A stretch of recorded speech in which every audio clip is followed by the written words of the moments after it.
今回のテーマは音名です。まず、シャープやフラットによって変化されていない素の状態の音のことを感音と言います。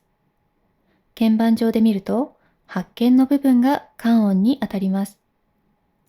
感音には名前がついていて、それは C、D、E、F、G、A、B、C、いわゆるドレミファソラシドです。一般的に馴染みがあるのは、イタリア語読みのドレミファソラシドの方かもしれませんが、この講座ではなるべくシンプルに理解できるよう、基本的に C、D、E、F、G、A、B、C の英名のみで説明をしていきますね。さて、こちらの感音にシャープやフラットなどの変化記号をつけて派生させた音を派生音と言います。また、今回の内容では触れませんが、派生音には他にもダブルシャープやダブルフラットというものもありますよ。では、鍵盤を拡大しまして、派生音について詳しく見ていきましょう。ここからは5度鍵表も出していきます。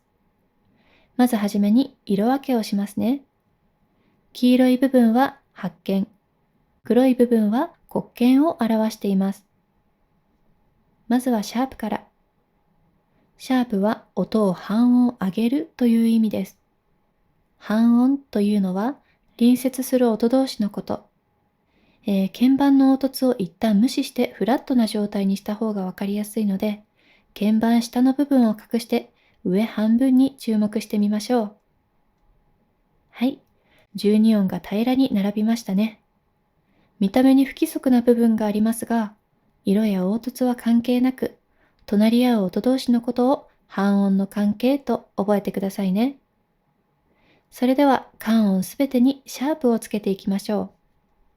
まず C の音にシャープをつけると、半音上の鍵盤は赤丸の部分になりますね。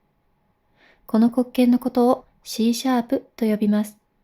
1オクターブ上の C についても同じことです。次に D の音にシャープをつけると、ここが D シャープ。E にシャープをつけると、ここが E シャープ。あれあれ、これは F でしょと思ってしまいそうになりますが、今は単純にルール通りに捉えてくださいね。では次に F にシャープがつくと、ここが F シャープ。G にシャープがつくと、ここが G シャープ。A にシャープがつくと、ここが A シャープ。B にシャープがつくと、ここが B シャープとなります。C の音と同じ鍵盤ですね。では次に、半音すべてにフラットをつけていきましょう。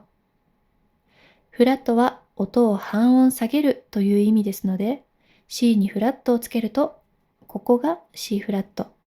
鍵盤左端に戻って D にフラットをつけると、ここが D フラット。E にフラットをつけると、ここが E フラット。F にフラットをつけると、ここが F フラット。E と同じ鍵盤ですね。続いて G にフラットをつけると、ここが G フラット。A にフラットをつけると、ここが A フラット。B にフラットをつけると、ここが B フラットとなります。さて、2つ読み方が出てきた箇所がありますね。その部分だけピックアップしてみましょう。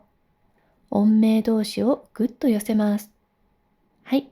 このように鳴っている音は一緒でも、名前が異なる音同士のことをエンハーモニックと言います。異なる名前、同じ音と書いて、日本語だと異名同音と言いますよ。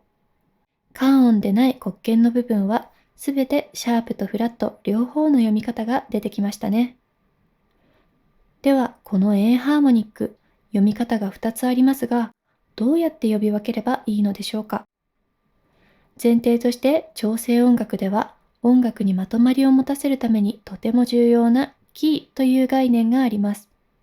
実は今出てきたエンハーモニックがどちらの音名で呼ばれるかは、そのキーによって決定されるんです。キーについてはスケールの回でお話ししますので、楽しみにしていてくださいね。それではまとめです。音には変化記号によって変化されていない素の状態の音である感音と、シャープやフラットなどの変化記号によって感音を派生させた派生音の2種類がありました。その中で、鳴っている音は同じでも、名前の違う音のことをエンハーモニックと言いましたね。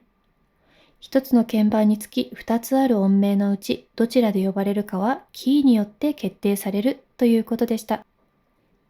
音名については以上となります。